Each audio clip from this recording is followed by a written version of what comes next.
Good morning, everybody. Welcome to My Dad's Lawyer. We're coming to you live on a Saturday morning. My name is Noah Mittman. I'm one of the hosts, the son and a lawyer.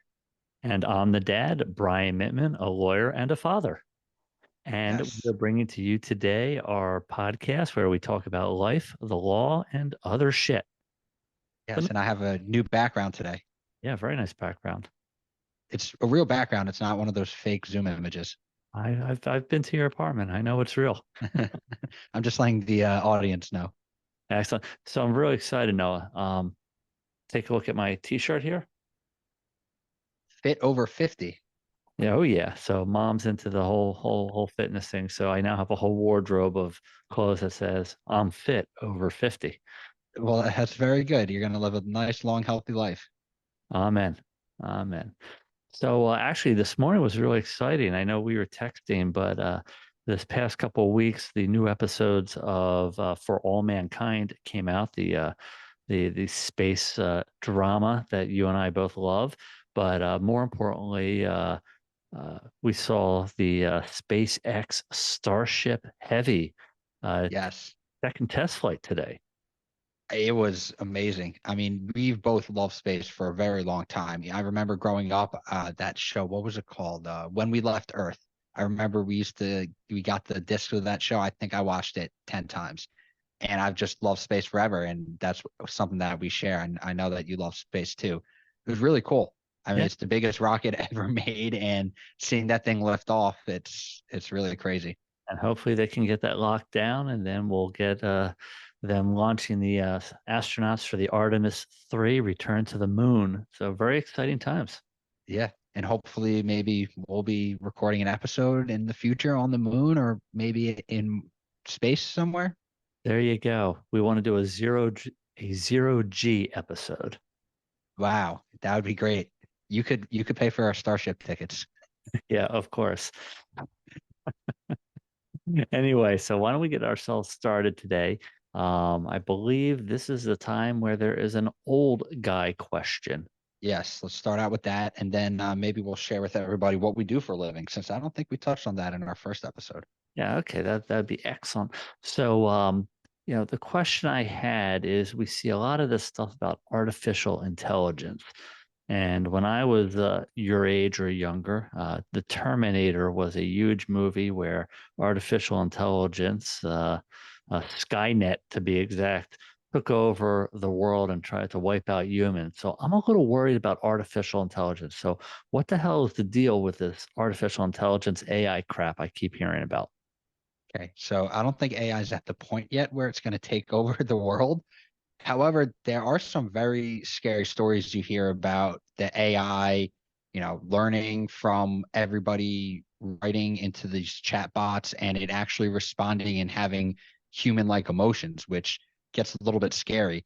But just basically, AI is essentially like Google on steroids. It has all the information out there on the web, and it can act almost as in a human capacity, where you type in certain tasks, say, oh, pretend you're a lawyer, write me 10 deposition questions about this topic. Or let's say you want to write a blog about baseball. You give it the topic and it will write you a blog like it's a human. It's a pretty cool technology. I don't think it's there yet to take over the world, but it's possible it could one day. Well, yeah, remember, don't believe everything you see or read on the internet. So I'm sure some of the AI writings and things like that are going to be really cool and funny, Right. interesting. Yes, definitely. I mean, it's a great tool to have. But while we're on the topic, you probably saw this. There was a lawyer that actually used AI to write an entire brief and memo of law. And I don't think he looked at it or checked it or made sure it was real, because there were about 5 or 6 cases cited in his brief that were fake cases that were made up. Yeah, I read about that, and actually, not only did I read about it, it's a good segue into our one of our main topics about what we do. The guy is with a law firm who has a workers' compensation department that I've known for years. But the most important thing, the what thing I read about that, because it came out like in an ethics article, Right. AI is a really good tool to get you started. but you still have to do the work. It's kind Of of like course. me hiring a brand new kid out of law school saying, here, go do the research. She gives me all the research and I just throw it into my brief without looking at it. Bad on me, right? Right, right. You always have to check your work, even the work you do yourself. Absolutely. I mean, I've had cases that I've cited for years, and then I go back and say, let me just double check to make sure it's still good law. And then I find out it was overturned or there's a better case, something like that. I know that happens. One of my bosses, Terry, he's a really good writer, and I model all my motions and briefs off of case law he's used and the way he writes. But I always get worried, when he gives me a motion he wrote in 2015, I'm like, I should probably go back and look at the law just to make sure that it's still relevant and still, holding weight. And people talk about precedents being around. Well, precedents are basically in our law, in our common law, and in our written law. Uh, it's about prior cases. So if a judge decided a case years and years ago, and that's the law, then you use that case and you use subsequent cases that talk about it to make your argument. That's called precedent. What happened in the past? And normally precedent is very sacred. It doesn't change often. It takes a while to change. The law is slow. But Right, unfortunately, in this day and age, you've even seen it. The Supreme Court has been overturning precedent at an unprecedented rate.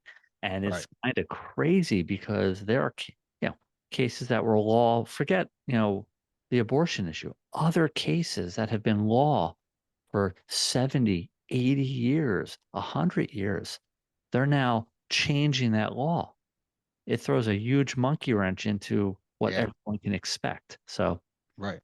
that is a good point from a young attorney. I'm very proud of you as a older attorney and your father that you're double checking your work. Of course, always have to. So, no, Um, why don't you tell me then, what is the type of work that you do? Because people always ask, oh, does your son work for you? And I say, we work together, but he works for a different law firm. So, what do you do? okay, so I'm a personal injury attorney. I represent injured people that are injured due to the negligence of various other people, businesses, different circumstances. So I will represent people that are, for example, injured in a car accident when someone runs a red light and hits you, or a construction worker who's on a job site and falls off a ladder because he doesn't have a harness. I sue people for negligence and I represent the injured party. I don't defend insurance companies that would be on the other side. I represent the injured person, which gets a little confusing because you do something very similar to that in workers' compensation. But do you want to go into that and we'll explain the differences next? Yeah, so I'm kind of the niche of the niche. So personal injury is the big umbrella of accident cases, right? And then, as you said, whether it's construction accidents, pharmaceutical accidents, medical malpractice, slip and falls.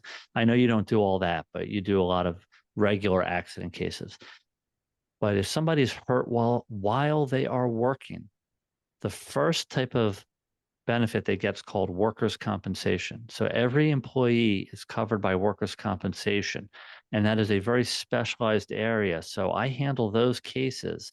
And there are a lot of times, for instance, where you'll have a case. Let's say you have a construction accident. Somebody slips and falls off of a ladder. Well, it happened at work. So I handle the workers' compensation part of it, and you handle the lawsuit against, let's say, the ladder manufacturer or the owner of the property. Or So the general contractor. I'm a very niche part of it where I help people get lost wages and medical treatment while they're out of work. I also handle other disability cases. So if somebody cannot return to work because of an injury or illness or accident, if you've paid into the system, you can collect early retirement known as Social Security disability. So I do administrative law, very specific, focused area, which is a subset of what you do. And I help Right. your cases and you obviously help my cases. Right. And it's also important to note in New York, because every employer is supposed to have workers' compensation coverage, you're not allowed to sue your employer in New York, only under very, very certain circumstances.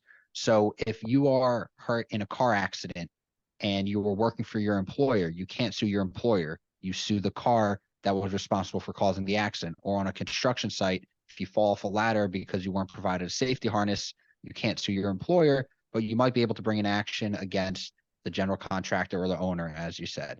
And it Yep. applies to all different cases. Yeah, I think a good example for people to understand is, let's say you are, um, I don't know,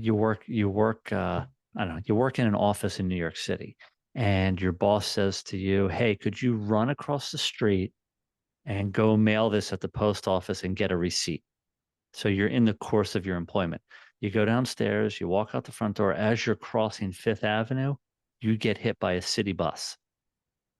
So that is right there, two cases. Well, now we're back after some technical difficulties, and I apologize. I'll have to be speaking to the IT people here. Yes, this is been a couple times now. Your microphone has gone out. And I'm not touching a thing. Very weird. Anyway, where did I get cut off? We were talking about crossing the street while you were at work.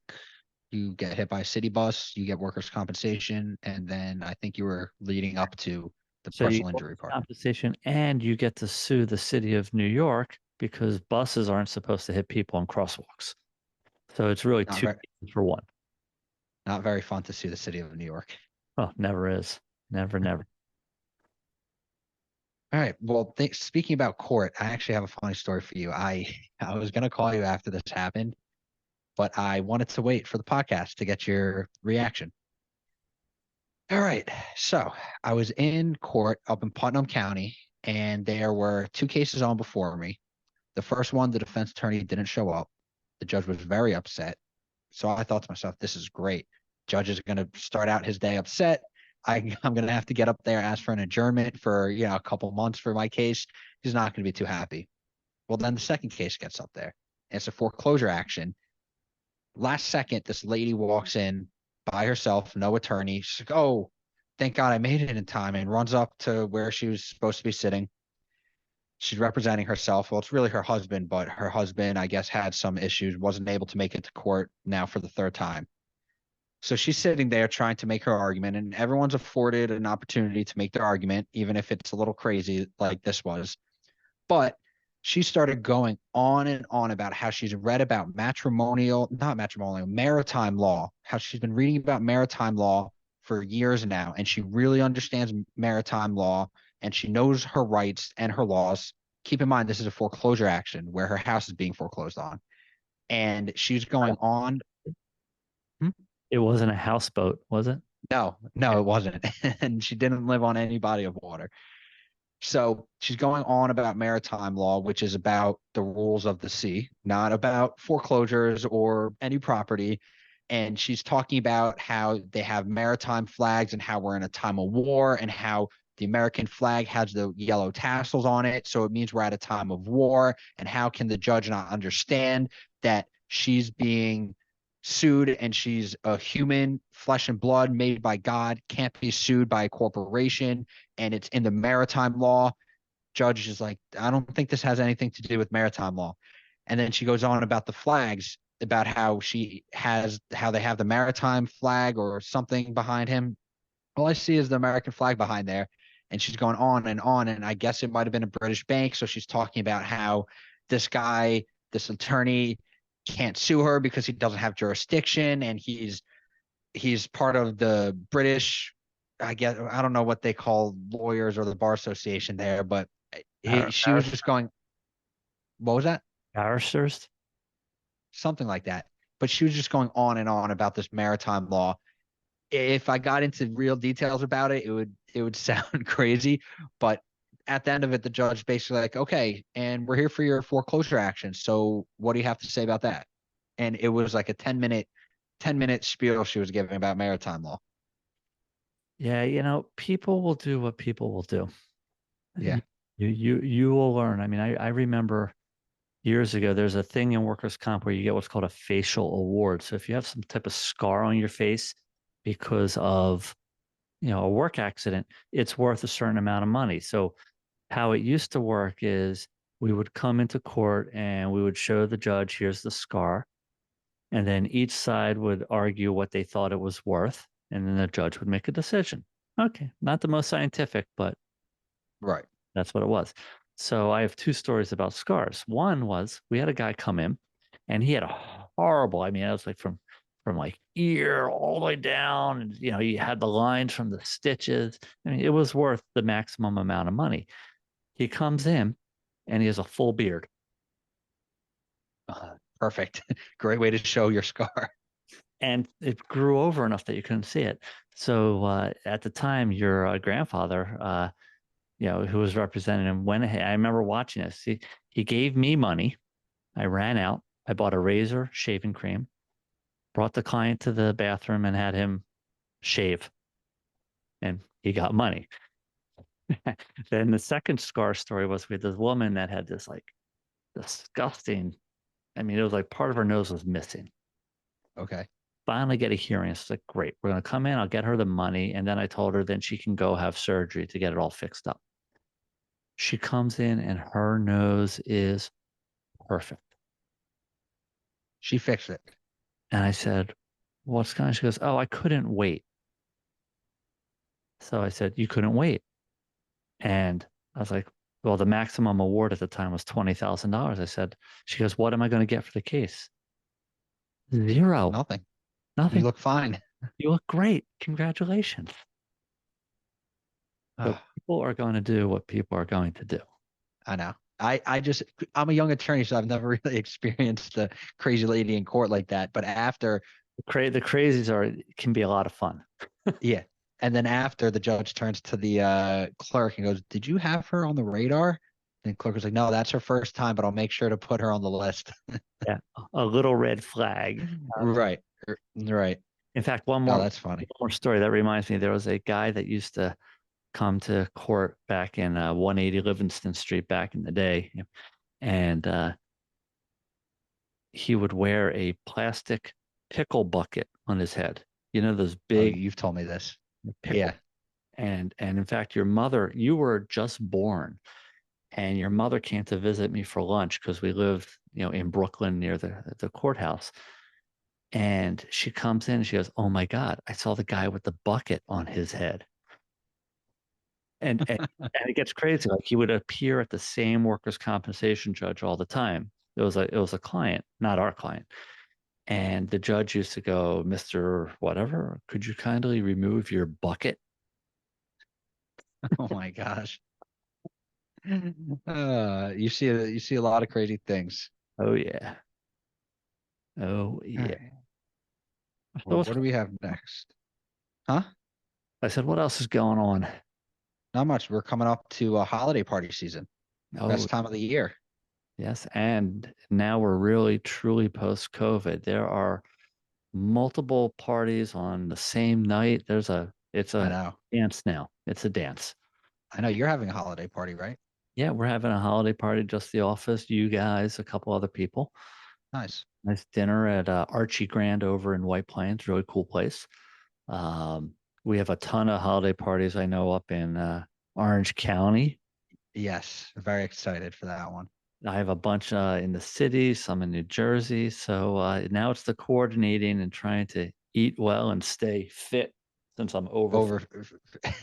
I know. I need to do the same. Now that listen, I'm not that old. You know, I'm only 27, turning 28, but I definitely don't have the same metabolism I did when I was 18. I can definitely tell you that. Maybe a couple pounds here and there, but I definitely need to go to the gym to maintain my weight now. Welcome to the crowd. Yes. And next we have Thanksgiving coming up as well. Another start to the holiday season really is Thanksgiving. So I want to ask you, what are your three favorite Thanksgiving foods? You know, I was thinking about this when you put that on like our little outline for today. I would have to say, I mean, I love turkey. So Right. turkey with gravy is always a winner for me. I really enjoy a good stuffing. Mm, And as you know, I'm a bit of a dessert guy. So the apple crumble pie or cake is my thing. we have very similar taste buds because I was definitely putting apple pie on my list. Oh, yeah. I would also, turkey is great. Don't get me wrong with some gravy, but I would say it's my fourth or fifth favorite Thanksgiving food. So I would go stuffing, mashed potatoes, apple pie. Good call on the mashed potatoes. Yeah. It's a great side. Yeah. I love Thanksgiving because I also, it's like you don't go crazy with other foods. You know what you're getting Right. for the most part. Exactly. And it's really the only meal where you stuff yourself like that all year. Oh, I mean, you do on other holidays, but with that type of food. and we're gonna have some fun this year. We're going back up to your cousins Yes. and your uncle is your step uncle is quite funny. For years, he has done both a regular turkey and a fried turkey. So Fried turkey was great. yeah, that's gonna be a lot of fun. Yeah. And we have football all day. It's a great day.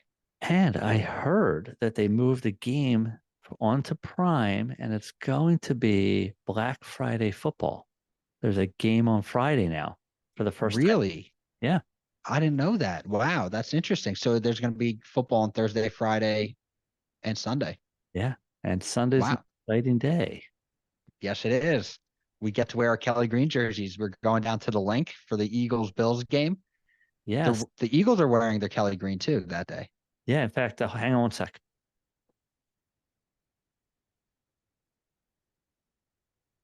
I think we might be getting a preview of the jerseys.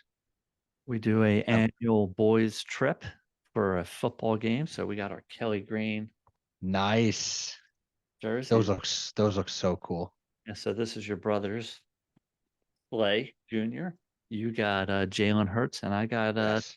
Travis Kelce. No, I got Jason Kelsey. Jason. Yes, the sexiest man alive. Oh yeah. You know, he was nominated for Sexiest Man Alive. He was a finalist for the People Magazine Award. So that's awesome. Yeah, I love the idea of the Kelly Green because growing up for a period of time, Kelly Green was their normal jersey. Yeah, Yeah. back in the 80s. So yeah, really exciting. It's gonna be a good time. Yeah. Very excited for that. And we get to see your grandparents as well. I haven't seen them in a while since they moved down to Florida earlier this year. Yep, So that'll be nice. they'll be up visiting your aunts in the Philly area, so we get to see everybody. Oh, yeah. Excuse me. Very nice. All right. So I have a question for you Shoot. before we wrap up today. You asked the old guy question. I get to ask a young guy question. For a new attorney like myself, everyone talks about what you should be doing, how you should be really only focusing on your work. Some people say focus on your work, but also try to do some networking. Other people say the networking is the most important part of it. So, as a new lawyer, what should I be focusing on? Everything from doing my job, of course, but to the networking and the social media posting and so forth. Great question, Noah. So one thing people should remember, this is true for anybody, is that there are always different marketing tools and gimmicks and things like that. But you have to understand the fundamentals of marketing, which comes down to making a connection with somebody, whether it's face to face, whether it's social media, whether it's something you wrote that somebody reads, stuff like that. So that's the most important thing. So what I would say as a young attorney is your primary job is to focus on just being an attorney and doing what you can. All right, and we're back from another technical difficulty, hopefully the last one. But my father's going to continue to give his advice on what a new up and coming lawyer should do. Any idea where I got cut off? uh, you were talking about being social, making connections, Okay. obviously focusing on your work, but also being social and making connections. So if you have a typical workday, I know it's not 9 to 5, but let's say you're working 9 to 5. During the workday, you have the opportunity to make a lot of connections. You're speaking to clients, you're speaking to doctors, you're speaking to insurance adjusters, you're speaking to, referral sources that call up or whatever it might be. Use those opportunities just to make a human connection, get to know people. When you deal with insurance adjusters, if you build a rapport with them, all of a sudden, when Sarah calls, you say, "Oh my God, Sarah, how are you? I know that your daughter was going off to college. How'd that go?" Right? You're making a human connection. You can then take those exact same relationships and connections outside of of the day to day. So it's holiday season. You try to go to a party a week, let's say, and set yourself a goal. I'm going to meet 3 people or get 3 business cards and go do it. And on the social side is, hey, when I'm sitting around goofing off on a Saturday morning, I'm going to make 3 posts. That's basically how you do it. Always remember the connection. It's not the QR code. It's not the social media platform. It's all about creating some type of connection, because you never know when that person's going to say, oh my God, I need a lawyer. I know that guy Noah. You know a lawyer. Exactly. Uh, Yeah, that- and that's a good point to make, because in this day and age, everyone's so focused on the social media aspects. They think just throwing up a post or putting up a video is good enough, and people will see it and people will come to you because of it. But you actually need to engage with people, and you actually need to build a connection. So you meet someone in person, you want to show them your videos, show them your Instagram. It's not enough just to post it and let it sit up there. You want to make that human connection. Yeah, and it takes time. I mean, you're always going to meet somebody who might send you a case or need your help right away. Right. Most of the time, the answer is no. It could be 5 years from now, but then they show up at your door with a multi-million-dollar case because they remember you and you're a nice guy, and you send them a Christmas card, and you always talk to them when you go to an event or something, or you meet them at the, you play, you play a sport, you meet them on the softball field, whatever it is. It's great. Great stuff.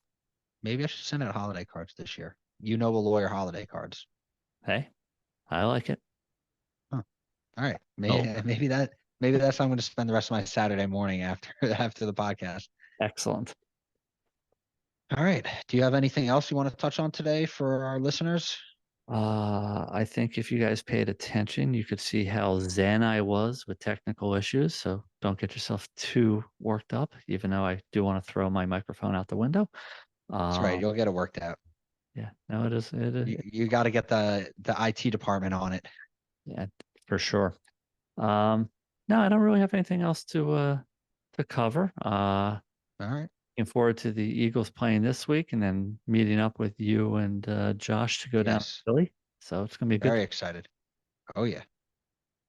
All right. Well, with that being said, that wraps up our second episode of My Dad's a Lawyer.